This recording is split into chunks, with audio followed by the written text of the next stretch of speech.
Hello everyone, my name is Daniel Brown. I was honored to be selected by My Little Rascal Productions to direct, shoot, and edit this wonderful short film called House Call. I've made a lot of films, kind of horror-ish films, a couple of them, but never a gore film. I've been involved with gore films, but I've never directed them. I helped edit a gore film way back in 2003. So this was really fun to actually let this be my first film that I got to direct and shoot and edit with gore. So it was a fun challenge, and it was all, for the most part, in one location, which was also fun, and it posed a bunch of new challenges for me.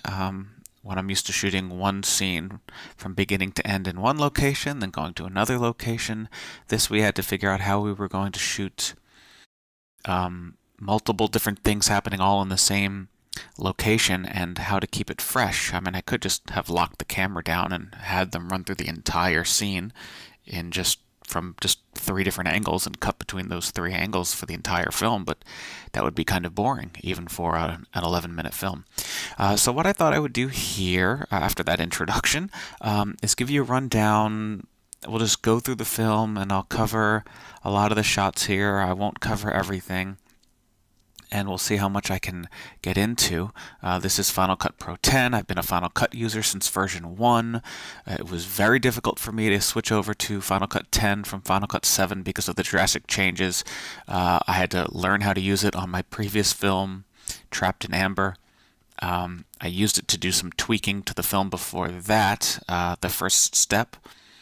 So I've been slowly moving in the direction, and I've done a lot of personal projects with this, small things, just to see how I could learn it. And so this film was done entirely in this program, Final Cut Pro 10. So the first thing here is this is the entire movie inside of a composition. I did that because after everything was done, we're working our way outside in, is I applied a couple last little filters.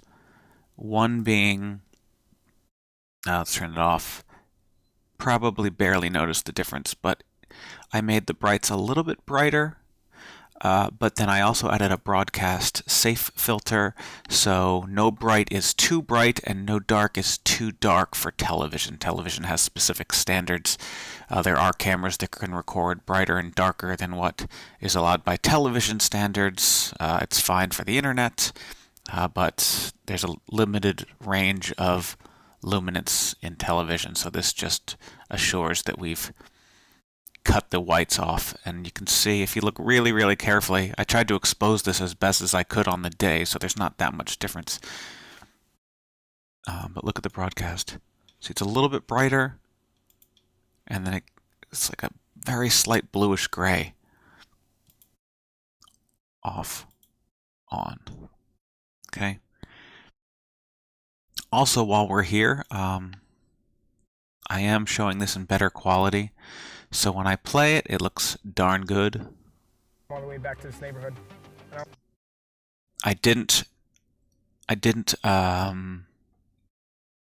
convert this to any other file. I imported this from the camera, and I'm editing the camera files. Even though I shot on a Panasonic GH4 in Vlog, not Vlog, in Cinelike V. I was still able, and which in H.264 codec, which should be near impossible for Final Cut to work with, but it seems to be working well. Through this demonstration, if I am having issues, I'll switch to better performance, which on the outside doesn't look like anything's changed, because when it's paused, it still shows the original quality. But as soon as I start playing, watch how the detail goes away. I only have a couple houses left. See you soon. See how blurry it looks, and then when you stop, it clicks back. So it can play it in a softer quality just to make the computer run a little bit smoother. But for right now, everything seems to be going fine, so I'll keep it at better quality and let it play as is. Okay, so now that we've covered that, so this is the outside composition where I just tweak the colors a tiny bit and throw it through in a broadcast safe. So now we'll go into the composition. And what we'll have here is 3 different sections. We have everything that happened outside of the house before the torture. We have everything inside the room when the torture was happening, and then everything outside of the house after the torture, and our end credits. The torture scene has its own composition, so we have compositions within compositions, because there was a lot of stuff I had to do universally to this scene. So let's start from the beginning. And I'll only bring in the filters if I'm talking about adjustments that I made, and I do have some adjustments that I'd like to talk about, but in the meantime we'll just try to maximize our screen resolution. This was the last thing that I put into the film, this quote. I was looking for something that would hint at what this story was about beyond just the torture. We talked a lot about the background of the main doctor's character, and we shot some scenes that told a little bit about that, but in the editing, when I put this together, the pacing it didn't feel like it worked having these slower, more emotional scenes involved. So it was a good idea on paper, but then as the movie progressed and was being put together, it just didn't seem like it was going to work. But before the quote, I just faded in, and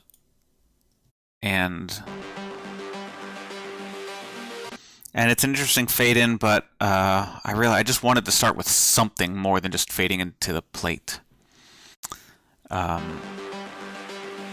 So the script is that our doctor is cooking something weird, and we're not sure what it is, some sort of creature. And while he's doing that, George, played by Kerwin here, is out, and he's making the rounds, doing some door-to-door salesman stuff. And the script never says that you don't see the doctor at first. He's just cooking. So I made a creative decision that we don't get to see the doctor, see his face anyway, until Kerwin does, until the character George does. So now that the door has been opened, this is when we finally see the actor's name is Barry. The character doesn't have a name, so I'll just call him the doctor and call Kerwin's character George. So the doctor is when we first see him. Now, a little bit back to the technicals. I did shoot this on the Panasonic GH4, as I mentioned. It shoots in 4K. I like to work in 4K always, even if I'm going to export out to 1080. Even more so exporting out to 1080, because it gives me a lot more resolution to work with and gives me a superior 1080 look. It just looks fantastic at 1080. And I also I just used the full Micro Four Thirds sensor, but I've cropped the project, as you can see, to 3840 by 1634. 3840 is how many pixels across, 1634 is how many pixels down, and that ratio is about 235 to 1 or 240 to 1. There are subtle differences, but that aspect ratio is thrown around a lot. Those two aspect ratios are mixed and matched by a lot of filmmakers because they're almost identical. They're not identical, but some people say, oh, I shot it in 241 or I shot it in 235 to 1. And that's basically what this ratio is. Now the ratio of the camera sensor is 16 by 9, which is a taller rectangle. So here's where I'll get into some of this here. I'll zoom out a bit. So when I click this button here, it's going to, and I got to actually hold a clip. There we go. It's going to outline the entire frame that was shot. Could I split the difference here? No? Alright, then we'll go to 25 and I'll just zoom in. So this border represents the entire image that was shot, but the project is cropped to only show this part. And one of the benefits in post is that I can reposition the frame up or down if I want. If there was something a little bit cut off in the cropping, I can bring it down, and same thing with the bottom. I can also animate it, so that's what we did here. I animated the frame. The camera was locked down, but I thought it would make a nice dynamic move if the camera appeared to tilt down to follow the plate. Now when I hit play, the bounding box goes away. Do you see how it looks like the camera tilted down? But watch what happens when I manually move it. Don't look so much at the shot itself, look at the bounding box around it. It's digitally moving up, which creates the illusion that the camera is tilting down. And there's a lot of that in this film to give a bit more of a dynamic look. And I like to hide this motion within existing camera moves or existing motion in the frame. So I move with the plate, and the animation stops when the plate stops. And if you wanted to see the numbers on it, you can look right over here. You can see the position changing right here. Okay. I'll turn off the bounding box. Close that out. Get it full size. Actually, let's go back to the filters. So, a lot of work was done with this. Let me turn off all the effects. So that was the original footage. I had white balanced for the outdoors, but it's cloudy, we're in a car, lights bouncing off of different surfaces. We did roll down the window on the passenger side so we could shoot through nice and clean, but the window back here was rolled up. You can see some spots a little bit. So there's some mixed colors. So I put in some effects. These are all the effects at once. Let's, I wonder if I can, no. I was just curious about something. Okay, so the first thing I did was I balanced the color. So the color could be perfectly white balanced correctly. Doink! So that's pretty darn close. That looks pretty good. But the blacks still look a little washed out. You can actually see some of the noise if you get in really close. You can see this is not a perfect black. There's some purples, there's some teal, greens, I guess. Dark, but it's there. There's a mesh of colors going on in there. So to hide a lot of that, I used color wheels to bring the darks down. We like it moody here.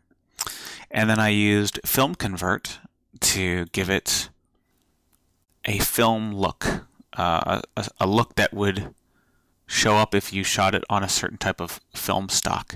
And this particular film stock is the Fuji Assist 100. And you can create different grains, film grain. I don't want to see any grain in this, so I used the finest grain possible, and then I just brought it down to 0. I guess no matter which one you use, if you bring it down to 0, you're not going to see any film grain. But so let me give you an example of what film grain looks like. Here, I'll zoom in on his face. I'll turn the film grain up. I think you can see, even on a compressed YouTube video, which this behind the scenes video is going to, you can see all of the grain. Grain on, grain off. That's the 35mm grain, which is the finest grain. Now, if you want to go to a Super 16 or 16mm, like what The Walking Dead is filmed with, which it's a lot more grainier. Look at that. Oof. That is some grain. I want no grain. And in terms of film, you know, you can switch to Kodak. See, that gets a little bit bluer. Oops. So they each have their own look. I preferred this look. So the FilmConvert is on a lot of these outside shots, but I just wanted to talk about that for this one particular shot and let that represent all of the other shots. Okay? Okay. All right. Oh, but another thing. So as we can see, notice how this shot is zooming in ever so slowly. I know I'm running a little bit late, but I don't want to come all the way back to this neighborhood. If you're just looking at him, you might not notice. You can see, though, the seat here. I know I'm running a little bit late, but I don't want to come all the way back to this neighborhood. We're pushing through it. So that, again, is a digital zoom. Camera was locked in. I set the scale at 100, so this is the full image right here, but as it goes, I know I'm running a little bit late. You can see. I don't want to come all the way back to this neighborhood. I only have a couple houses left. I'll see you soon, okay? We are zooming in. These shots were also color corrected a bit. There's the original. There's the made. I liked the warmth of it when I was on set, but in the edit I thought, yeah, this is still supposed to be morning, and I didn't want it to be as yellow as I knew it was going to be during the torture stuff, so I wanted to make all of these scenes feel different. So we popped in some, looks like, you know, sunlight, cloudy sunlight, diffused light coming from outside. This is a fun little thing. I printed this out myself, and all the last names are just the top most popular last names that I found on a list, and all of the addresses are famous addresses from movies and television shows. I did add, for fun, my favorite director, David Fincher, his name in there, and the address 537 Paper Street is the Paper Street Soap Company address from Fight Club. So good times. One of the things I love about directing is just noticing human behavior. And between one of the takes, or maybe it was before we even started shooting, right before we started shooting, Kerwin had a look in the mirror to make sure everything was looking good for the shot. And I noticed him doing it, and I said, could you do that at the end after you finish the lines? I think that would look really nice. And it did look really nice. It looks totally natural, and it works for the film. So I'm glad he did it. I'm glad I saw that he did it, and that we can put it in here. There you go. This was a fun shot because I got to put my camera legitimately in a microwave. I know it might seem like we're just faking it because you don't really see a microwave until the very end. You see the microwave door, which I suppose could not be attached to anything. We're just lifting up a detached stove door, but it was in the stove. And once again, this is where digital manipulation comes into play, because we had the camera as far back as we could to get the shot that I wanted. I flipped out the monitor, but I couldn't see it. I couldn't lean down to see it because then my head would be in the shot, and because the door was closing, I couldn't get a wire in there. So I just had to turn it on, check the monitor, even though my head was in the shot, make sure it looked as good as possible, and got out of the way, set action, and hope for the best. And it was a fairly static shot, so once again, we went ahead with the digital manipulation. And as he puts the pie in, I digitally move the image up to simulate the camera tilting down to follow the food. Again, keeping the animation hidden within existing motion. And when he pulls the door up, I tilt up. So it looks like there's a lot of cool camera moves going on inside of the oven, which I think just adds a little bit more production value to the film. It's like, oh, how are they operating the camera and moving things around? How do they fit a tripod into the oven? I didn't. It's just my camera sitting on the tray that holds food, and you can actually see how the camera bounces when the plate is put on the tray. Right there. Didn't want to throw any stabilizers on it because I wasn't having good results trying to stabilize this particular shot. In this shot, when I storyboarded it, this is how I storyboarded it, but I thought that the knobs to turn on the burners were going to be right along this edge here, like it is on my home stove, but instead there are no knobs, it's all buttons, and the buttons are up higher above the stove. But I still wanted to get this shot, so we still had them press buttons and turn around and face the door. Now we can talk about digital manipulation that doesn't involve moving the frame around. For this shot, I needed to expose as best as I could, and his face was almost as bright as I wanted, but if I made it any brighter in camera, then the background would have been too bright for my liking. So I got it as close as I could. Now again, this is a very low budget film. We had one day to shoot. I had to bring all my equipment. I was shooting and directing, and I don't have the same equipment as someone who dedicates their career to being solely a cinematographer. So I didn't have all the equipment that a cinematographer would have. So we didn't have reflectors. I did have an LED light that was blasting on him at full brightness, but it was still having trouble fighting with the sun. So his face wasn't as bright as I wanted, but again, I didn't want to bright up the image more because then the background would be blown out. And I didn't have a sheet to throw behind to diffuse everything or to darken things up. So what I did was fixed it in post. You better believe it. What I did was I threw a power mask. Turn this off here. There we go. A power mask, for those who don't know, is a way to do color correction or change the brightness on a specific area of an image. And this inside circle means that whatever you're doing, whatever the effect is, it is applied 100%.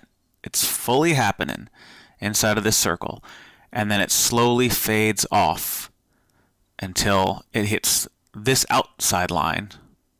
And then there's no more effect outside of the big line. So 100% from this line, 50%, 25, 0. And what I did was I brightened his face some. Let's go ahead and zoom in, bring his face closer. Watch. See that? Let me turn off the mask so the outlines are gone. So I brightened up his face just enough. It's not a lot. It's just as much as I wanted, as much as I needed, without going any more. Now, to really highlight what it is that's going on, I'm going to, let's like move this way, this way. I don't know. We'll do all sorts of stuff here. So you can see that inside of this circle, everything that's inside of this circle has definitely been changed to purple. But you can see, especially on his jacket, that really helps. You can see how the purple fades off until there's no more purple effect. So that's the feathering. And you can adjust the feathering. See that? You can make it feather inwards if you wanted.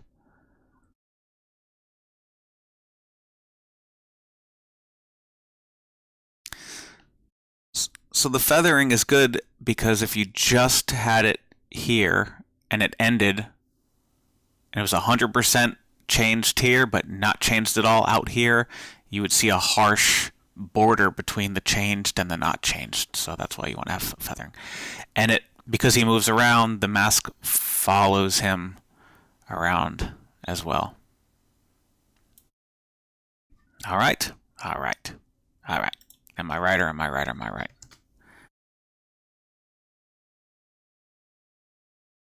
There we go. What else we got? So for Barry's shot, I needed to expose him as brightly as Kerwin was exposed, so I brought up the camera iris. I made it brighter, but that made the background far too bright. Oops. I got a couple things going on here. Hold on.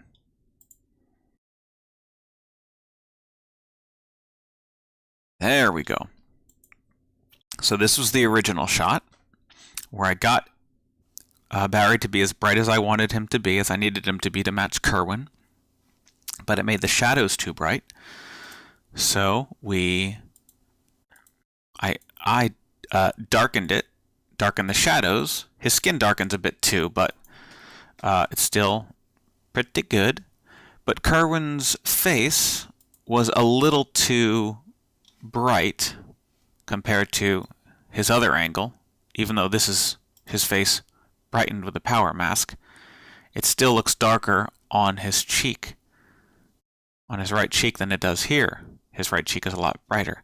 So I added a second power mask, which darkens his cheek up some. Small things that I notice and I could probably leave alone. People probably aren't paying attention, but I just have to do it. Another digital move. The camera is not actually tilting up. This is a digital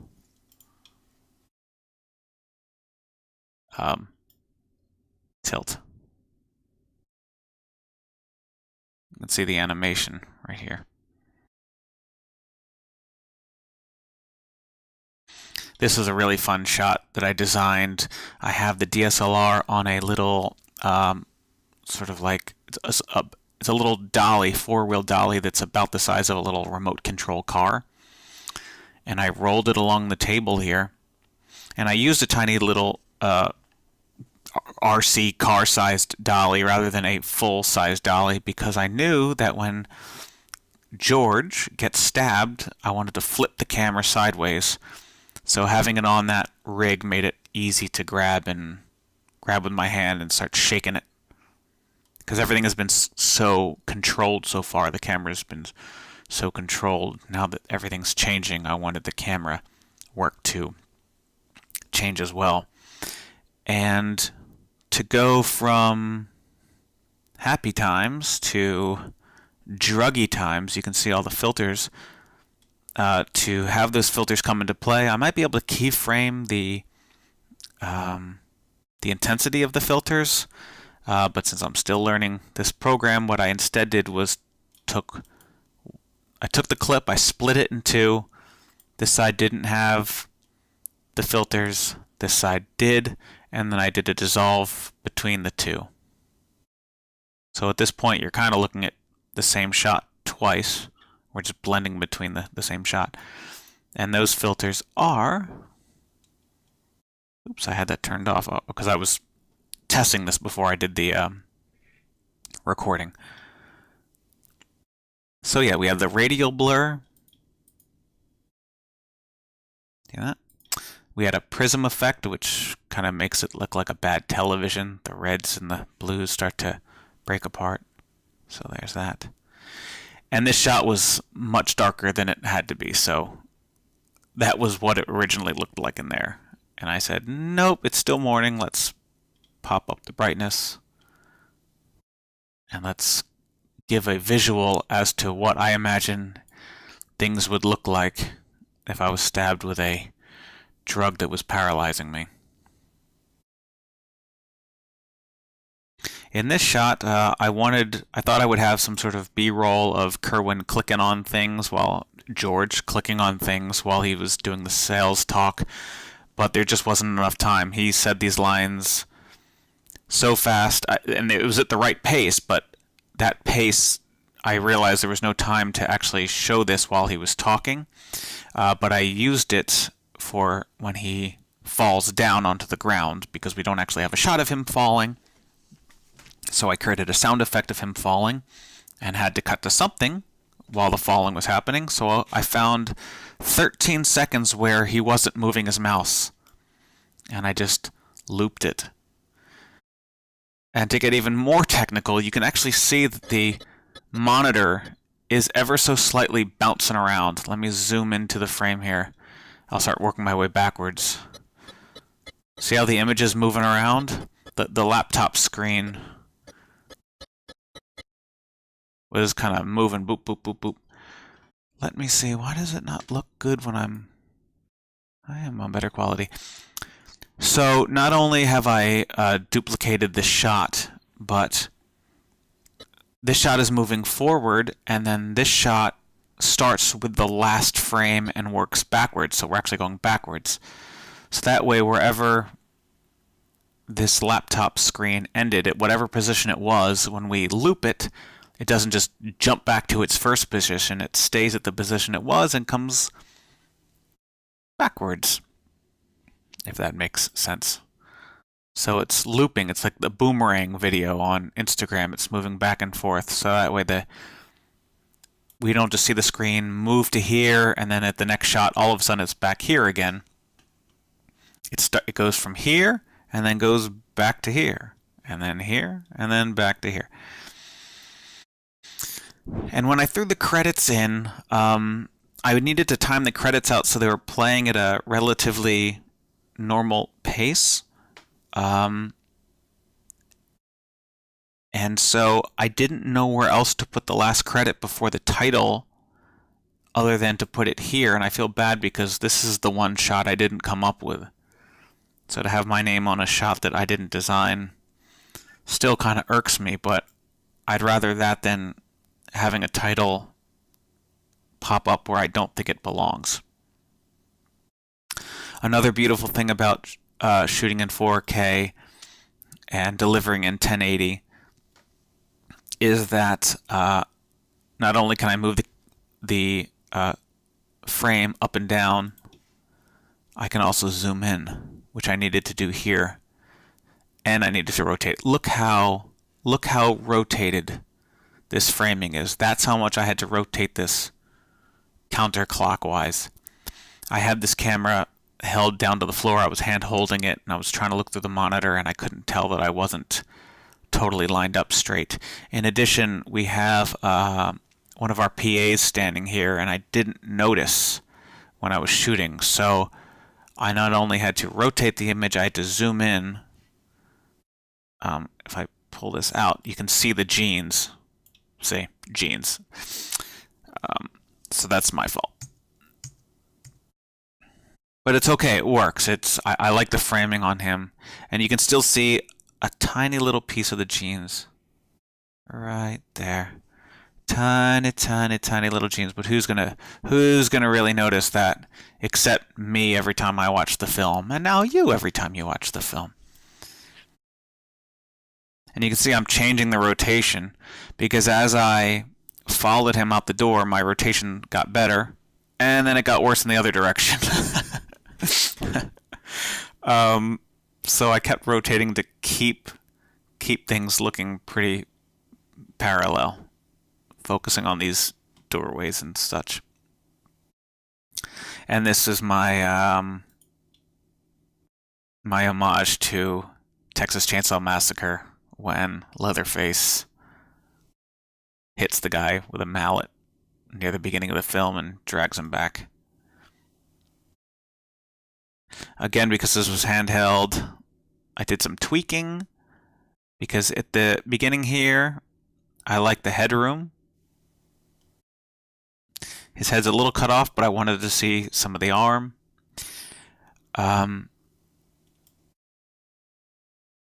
But as we come up, I have to tilt the camera down, digitally bringing the frame down, because now when his head comes out, right there, his head would have been cut off if I hadn't brought this frame down. So I bring it all the way down, but when he slams the doorknob goes down and out of frame at the bottom. So I digitally bring the frame up. And even then, this is the bottom of the frame and you still barely see the doorknob, but I did the best I could to keep everything in the shot. And of course, I moved the frame during movement in the frame to hide the digital movement, so you can't tell that anything's happening. Okay, moving right along. So now that we're in the torture scene, I'm going to go ahead and go into the composition.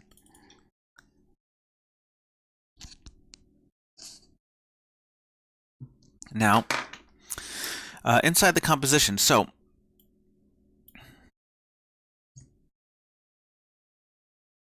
here we have a giant, whoa, I just went into puberty. Here we have this giant purple line here. This is an adjustment layer where you can add a filter that affects everything below it. And in this case, I had added a couple things. Sure, we'll use this shot, why not? I white balanced properly, which takes the color white and makes it a natural white. Now, of course, when we were on the set, these lights were indeed producing kind of a yellow color. These were indoor balanced light bulbs. But when you white balance against those light bulbs, it turns them into a nice pure white, which is not the look I'm going for, but it is the way I want to record the image. I want to record the image to look as properly white balanced as possible and then mess with the look myself in post.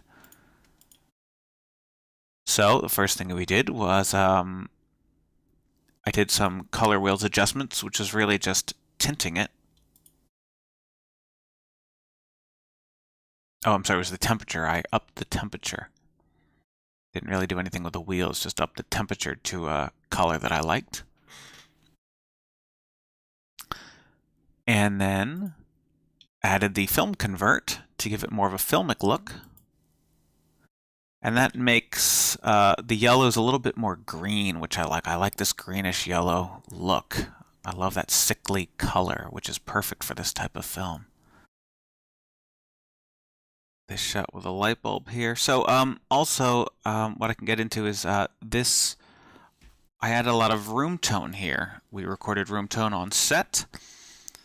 Room tone is where you just hold the microphone and you just record the sound of the room with nobody else talking, whatever sort of hums and clicks and whatever sounds naturally come to a room, whatever outside noises there might have been. We record that for a few seconds and then I can lay that down under the entire film to create a nice consistent room tone.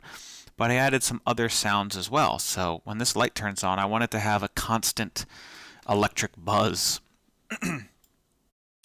And the buzz is the loudest when the shot is closest to the buzz source. And then when we cut away from it and show everything on the ground, the buzzing is still there, it's just not as loud. So here you can listen to the buzz.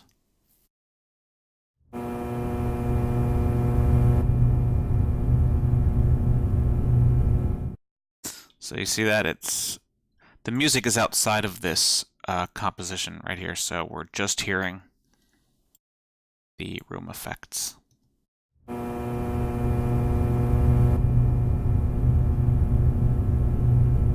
There is this little sound here. I didn't really consider it music, so it's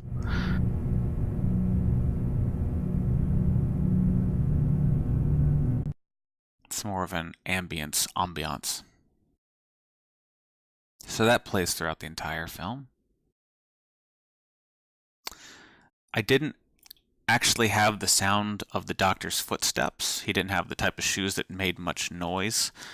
So I watched it. I watched the footage play out, and I was tapping the keyboard to create markers where it looked like his foot was down. And that created these little markers here. And then I used the markers to place the sound effect of footsteps.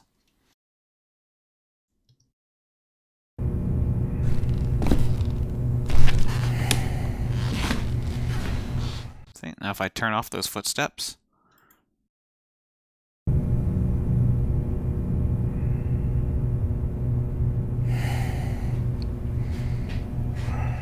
the very end you can kind of hear a foot shuffle, a ch sound. Right there. So yeah, it was a very good directional microphone that we were using that really did not pick up any sounds. When I did this Dolly shot, I really thought you could hear all the creaking and everything that the Dolly was making, but no, you do not. You do not hear it. This Dolly here is the Dolly that I've had since The Intruder, and I've wanted to use it on every single film I've ever made. I don't want to give it up. I want to find a reason to use it, and there were a lot more shots that I had designed that utilized it, but we just didn't have the time on the day. There was too much going on, so we had to nix a lot of it, unfortunately. This was a shot that I designed that didn't turn out at all the way I wanted to. I had a fisheye lens that I wanted him to lean into to really distort his face, and I had some filters I was going to do to distort it even more, and it just wasn't working. I think because when I did the test, I wasn't shooting on one side of a table with my test actor subject on the other side of the table, so we just couldn't get as close to the lens as I wanted. And again, we didn't really have the time to figure it out, how to make it work. So this is my fisheye lens that we're using here. It's not a fisheye, it's just a extra wide lens. And so I just went with what we had. The idea was that I wanted you to see him distorted because I believe that's how George would see things when he's just waking up. His vision isn't totally there yet.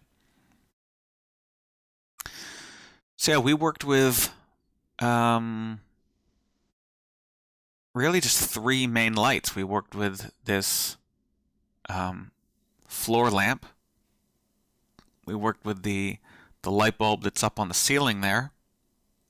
And it's obvious that there's Cinewrap because I didn't want the light blasting into the background, which would show that we're in a garage and the gym equipment was back there, so I was blocking it out. And I thought you wouldn't see it from this angle because this piece of ceiling comes down, but you can see it, but it just looks like, I mean, we're obviously in a grungy place, so I don't think anyone's going to think anything of what that stuff is. So it was this light, and then we had an LED right over here just to add a little bit more light, add a bit more fill that was color balanced to this light. And we had the snowman who was turned on, but it doesn't look like he's on, he's illuminated, but I don't think there was any light that was strong enough to hit any of the subjects here. But again, you want to see what the original shot looked like. That's the default shot there. There's the colors. And then the color correction on this specific shot was a little too dark with that general filter applied, so I brightened it up some to correct it. He was tapping the rope here, so I went into my garage, a closet, and took a hammer and tapped my hip to get these sounds. I don't know if it's,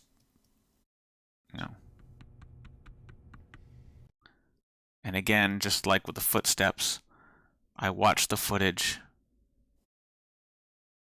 and I tapped my keyboard to make a marker every time I saw the mallet hit the leg, and then I timed all of my sound effects to it.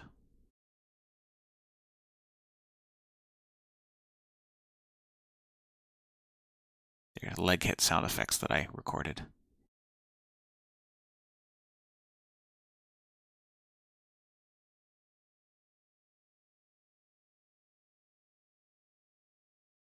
The sound of his leg actually getting smashed with sound effects recorded on the day by our sound guy, our wonderful sound man. We had celery and all kinds of good stuff to smash. No. How about this? And if you'll notice, when they're talking, normally it sounds like they're close to the microphone. They are. Consider yourself lucky. When he says, "How about this?" from this shot, it sounds so much further away. Oops.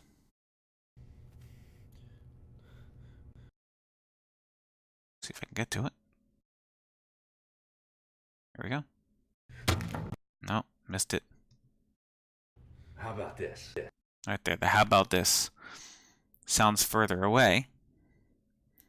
That is because I took the clip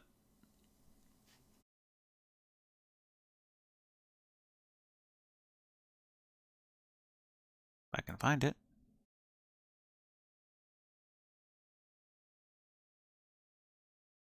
Maybe I didn't. I might have that wrong. There are a couple takes where from this angle I added room tone to make it sound echoey. But maybe he actually was far away. I'm starting to forget my own project.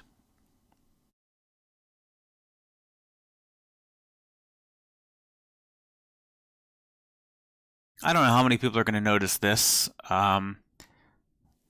This snowman shot has been flipped.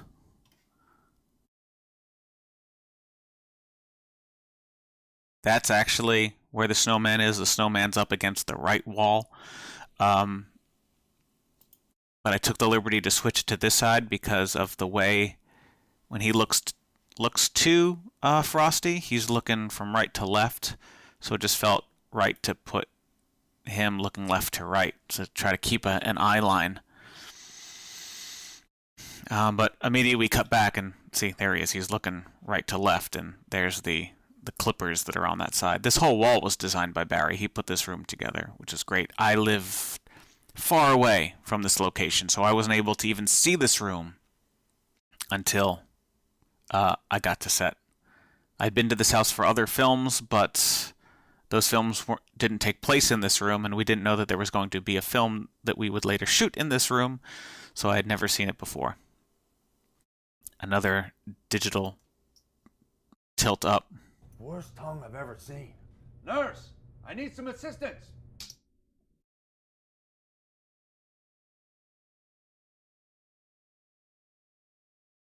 So that really is Kerwin's tongue that is being held.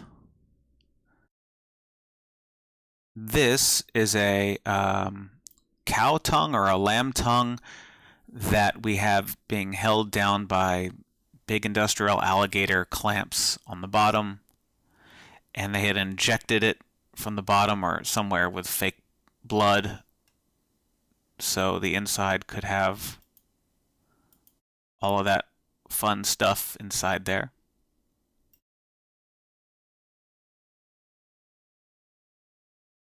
It's always a good time to have a bunch of different sound effects. The scary violin.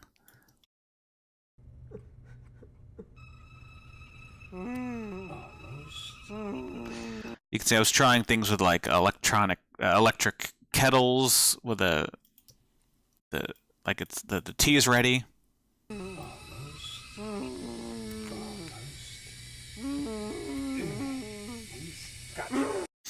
But I didn't like how it began or ended. Got this stab drone here.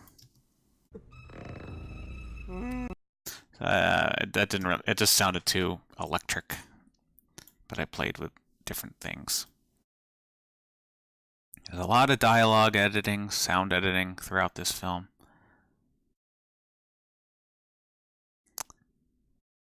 I loved Lisa's work creating the stitching effects on his mouth. This is what it originally had looked like. You can see his eye when he gets his eye pulled open right there, but it was... And while I like the fact that it's actually hard to see a lot of what's going on in his mouth, because what you can't see is can be scarier because it leaves it up to your imagination, I still wanted to highlight the work because I know how much My Little Rascal Productions really wanted to make a gore film and showcase the gore. We weren't trying to hide things in this film. So it was a little too dark for what I thought this type of movie was trying to achieve. And I also wanted to see his eye. I wanted to be able to look into his eye more. So the first thing I did was I added a power mask right on his eye to bring that up, make it brighter.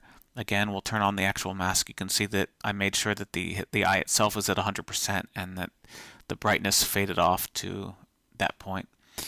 And then it wasn't till a lot later that I said, I really want to see more of the mouth. Even though this little stringy thing here looks so creepy. You're not really sure what that is, and you can see this clear as day, and then it gets darker on this side of the face, which is definitely creepy. But I said, you know, I want to make sure that they get their effects showcased, so I popped on a second to make it a little not totally bright. It's still dark, but you know, now you can at least see the other stitches, which before you might not have seen at all. So we did that. A Cyclopse.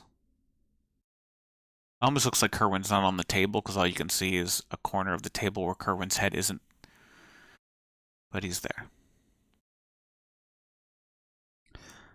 Okay, so in the drill sequence, it was super simple. We have the eye pre-attached to the drill, and he just kept it on the other side of Kerwin's face, not actually in the eye socket, obviously, and pulled it out. We had Lisa right off camera with a big syringe filled with fake blood that she squirted right when the eye came out. And this was the one and only take where the blood squirted the way it did. Look at that, perfect. It's right where the eye is. It hit Barry, and he wasn't expecting it, so that jump is legitimate. Right there, that jump is legitimate. In this shot, so the severed foot in the shoe, I shot it two ways. I shot it this way, where I just left the camera be, and I tried one where I tilted the camera. When I tilted the camera, I tilted down too far, and you could see the two little LED lights that I had placed underneath here that were gelled red to match the red blood of the bloody water. So I went with this shot, which again was it was stationary, but we applied. Oops. There we go. I applied the digital effect to digitally tilt down and follow the eye. And that's as far down as the frame goes. I couldn't show the very, very bottom of the fish tank because you would have seen the LED lights.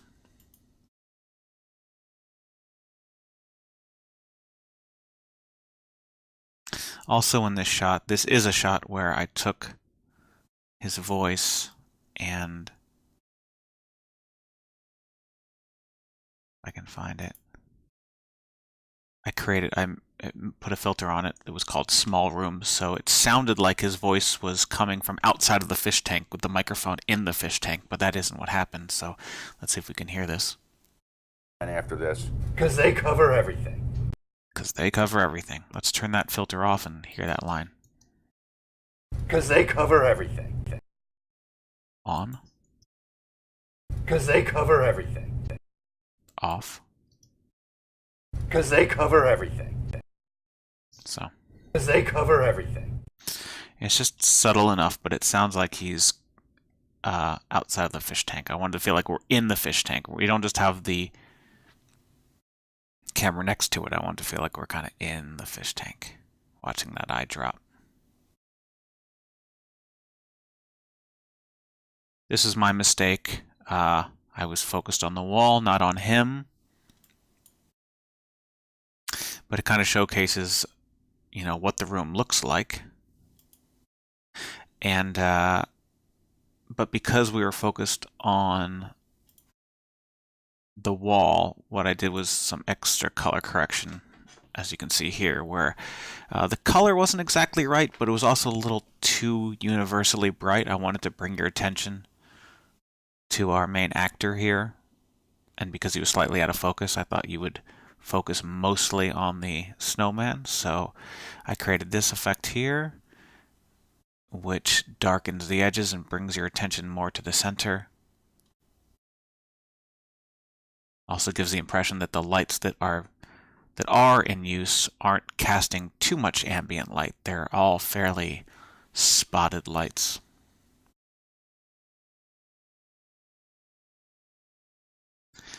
This is another shot that I had designed that just didn't turn out the way I had intended to, and we were running late, and I couldn't get what I wanted. So we're sort of focused on the wall here, but it works. It's fine. It works.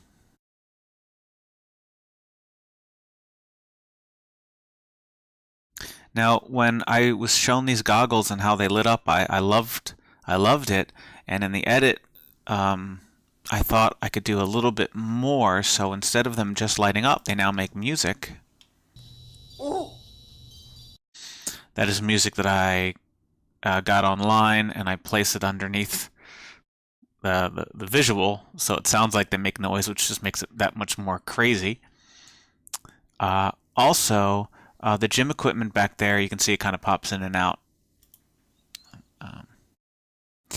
I had a mask to cover up. It was a little too bright. You can't tell what it is, and it does look kind of scary when you don't know what it is. It looks like a bunch of spikes, but I went ahead and darkened it up a little bit more. And that blood on the ceiling, I believe, is legitimately from when the syringe went off, when the eye was taken out. So that blood splatter is indeed from that, because it's not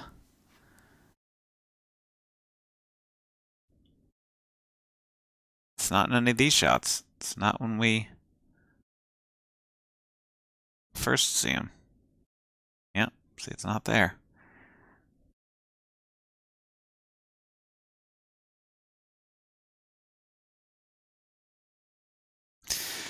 So we did a couple versions of this where he puts the saw into Kerwin. Is now not on the table, obviously. There was a bucket of blood, and it was just laying flat on the table.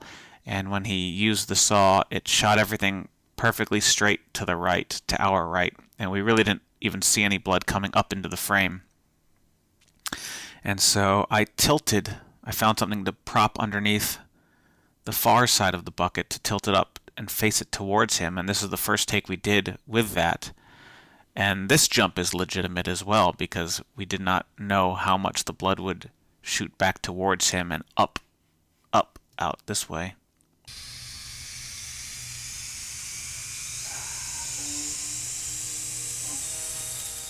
Ooh. Right there, it really comes out his face. We're on, let's go to better quality, so when we play it, it looks better. There we go. Yeah, right there. That stuff is coming right up here. This is a giant fan. It was not like this at all on our first take. It was really just coming out maybe up to here at most. So that was a great. And then, yes, his goggles are still going when he turns the saw off, but I thought to add to the drama, I would take the sound out of the goggles when the saw is turned off. Logically, it doesn't make sense because the goggles are still going, but I hope cinematically it feels right. And you can see how the camera's moving and zooming in on him. That, once again, is a digital manipulation. Where we started fully on him, and then you can see I'm zooming in. And I'm zooming off to the right to keep him as centered as possible, so a lot of the frame on the left is now missing. I just thought this shot needed a little something, rather than it just sitting there the whole time.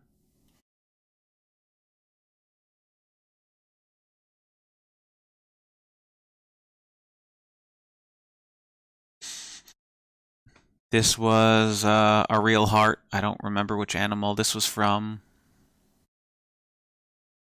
And so again, we didn't talk about the final cut of the film. Really doesn't give you any backstory into why this guy is doing what he's doing, even though they started writing that and we had a scene to help express that. But because I knew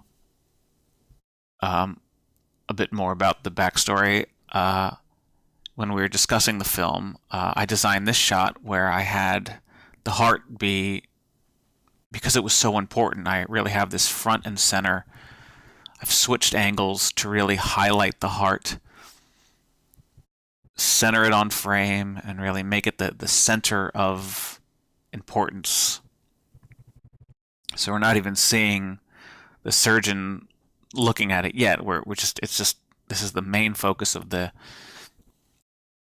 this moment.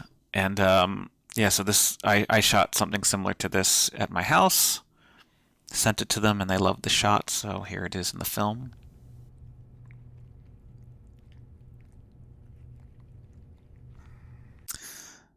And into the tank it goes, and we had to make sure to show these two books here. So I threw that in. It's subtle, but they're there. And I love, this was not planned, but I love the blood drip. Right there. Love it. Love it. Beautiful. Not planned. Lands perfectly. I think that's great. Okay, so now we'll come out of the surgery comp. There we go.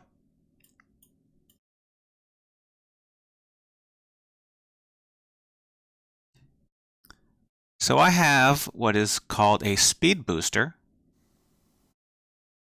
on the camera, which allows you to, one, attach other types of lenses onto the Panasonic camera that were not made for the Panasonic. So the speed booster I have has a Nikon attachment to it. And I bought a Sigma lens that makes lenses for Nikon cameras, so it has a Nikon attachment. So I have a Sigma 18-35 that I've attached to my Panasonic using the speed booster. The speed booster also is designed in a way that allows more light from the lens to get onto the camera's sensor, so it makes it brighter and makes the image a little bit wider. It gives you a wider field of view. The problem with my particular speed booster, since it is not the top of the line, is that when you aim it at any sort of light source, even if it's not completely direct, if it's mostly direct, it creates this awful blue haze, which you can see right here. You can see how blue her jacket really is. It's not so blue over here because it's not the center of the frame, but even between that part of her scarf and down here, it's you can see the blue haze, and I don't like it. So we did a couple things. First, I did a mask that I colored in the opposite direction to get rid of the blue.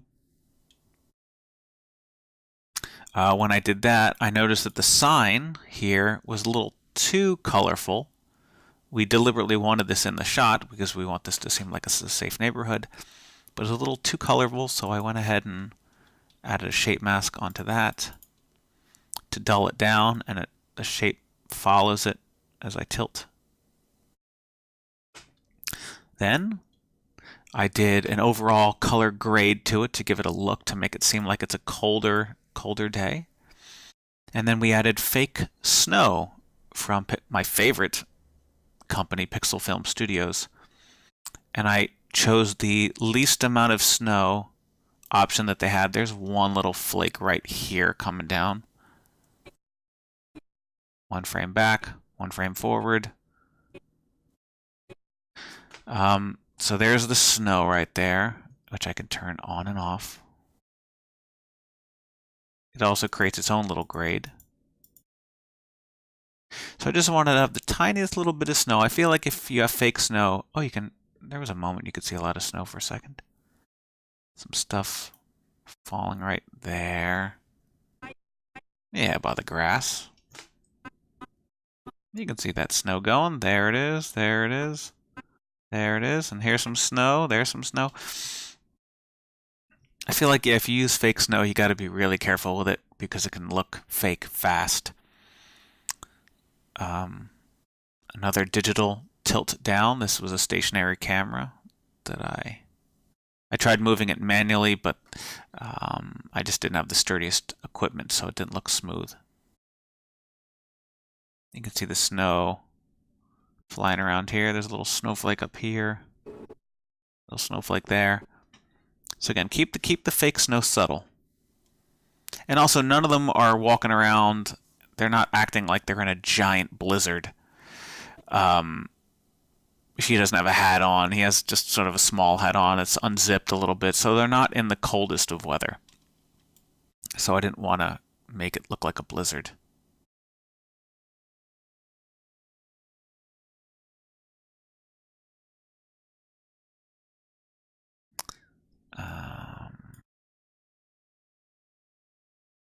I had a certain design for this shot as well for this scene, and when I got there, since I had been out to their front before, I thought I knew what could work, but when I got there it didn't work, so I had to think on the fly and come up with something different.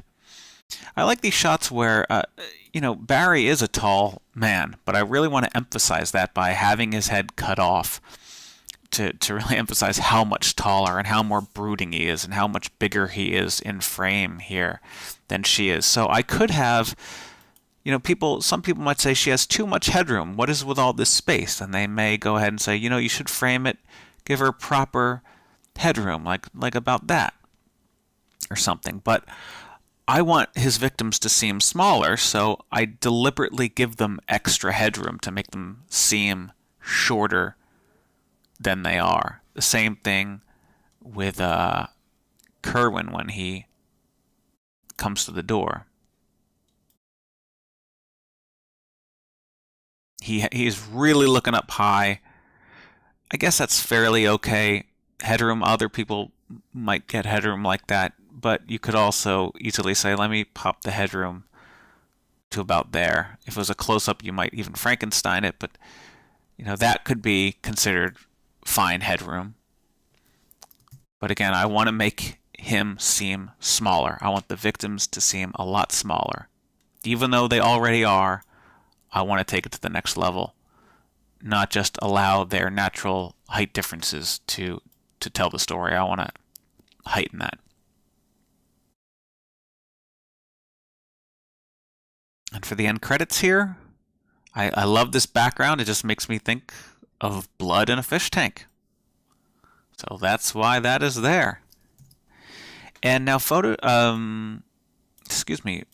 Cut has its own filter, what you may call it, a scrolling text option. It gives you one centered piece of text, and then it gives you these two left and right justified pieces of text. But after the top centered, you can't center any more text. So I did this all in Photoshop.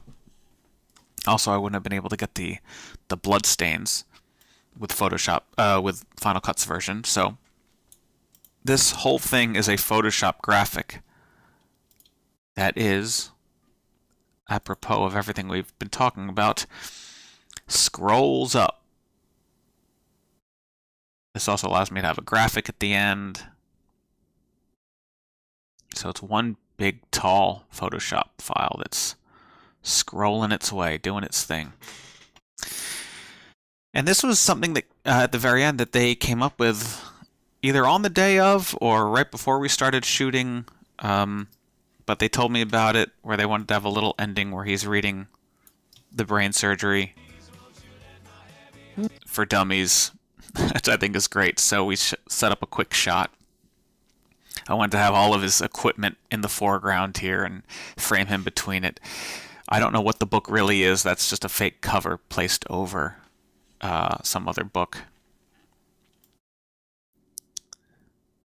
And this is the one time I went to my other lens, my Lumix 35-100, I guess it is, lens, which has a slightly different look. I have a custom setting. I have two custom settings on my Panasonic. One that is for the Sigma 18-35, and then when I switch to the Lumix, I switch over to another custom setting which has all my settings on the camera match the look of how everything looked with the Sigma lens attached to it. So that's what that is. Okay. So we made it to the end of the movie. I think I covered everything.